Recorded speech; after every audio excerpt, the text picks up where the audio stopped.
సాంశరణమయ్యప్ప. నేను తెల్లారిరామ్ మాట్లాడుతున్నాను, Nizampet double bedroom తరఫు నుంచి, కమిటీ తరఫు నుంచి. మనం యాక్చువల్గా ఈరోజు ఒక తొలి వెలుగు రఘు గారు రావడం జరిగింది మన దగ్గర. మన ప్రాబ్లమ్స్ చెప్పడం జరిగింది. అయితే ఇది మనం ఎమ్మెల్యేల దగ్గరికి వెళ్తున్నాము, అందరి దగ్గరికి వెళ్తున్నాము. కాకపోతే మేము పని చేస్తున్నాం. కాకపోతే మాది 60-70% పని అవుతుంది.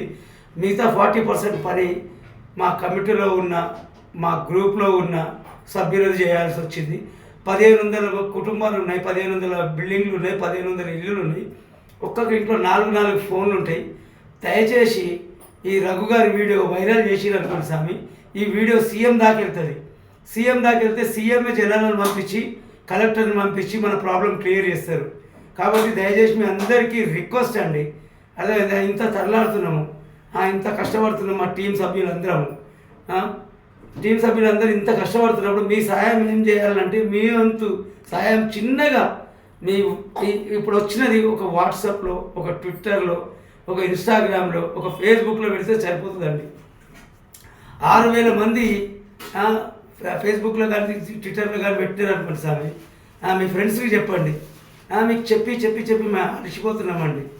కాబట్టి మీకు రిక్వెస్ట్ చేస్తున్నాను, దయచేసి రిక్వెస్ట్ చేస్తున్నాను, ఈ వీడియోని మాత్రం వైరల్ చేయండి స్వామి. ఎంత వైరల్ అయితే అంత తొందరగా అధికారులు మన డబుల్ బెడ్రూమ్ దగ్గరికి వచ్చి మన ప్రాబ్లం క్లియర్ చేస్తారు. లేకపోతే మనం ఇట్లనే ప్రతి ఒక్క టీవీ వాళ్ళని పిలుచుకుంటూ పోతాము, ఎమ్మెల్యేలు పిలుచుకుంటూ పోతాము, ఎవ్వరు కూడా క్లియర్ చేయరు. ఇది కాంగ్రెస్ పార్టీ రేవంత్ రెడ్డి దాకా, సీఎం దాకా ఈ వీడియో వైరల్ కావాలి సార్. వైరల్ కావాలంటే మన వంతుగా మన ఇంట్లో ఉన్న 4 ఫోన్లు 5 ఫోన్లకు, ఫేస్బుక్లోకో, యూట్యూబ్లోకో, ట్విట్టర్లోకో, ఇన్స్టాగ్రామ్లోకో షేర్ చేస్తే, మా ఫ్రెండ్స్కి షేర్ చేస్తే ఇది వైరల్ అవుతుంది. వైరల్ అయ్యి సీఎం దాకా వెళ్తుంది. అప్పుడే దీన్ని మనం ఏమన్నా చేయగలుగుతాం స్వామి.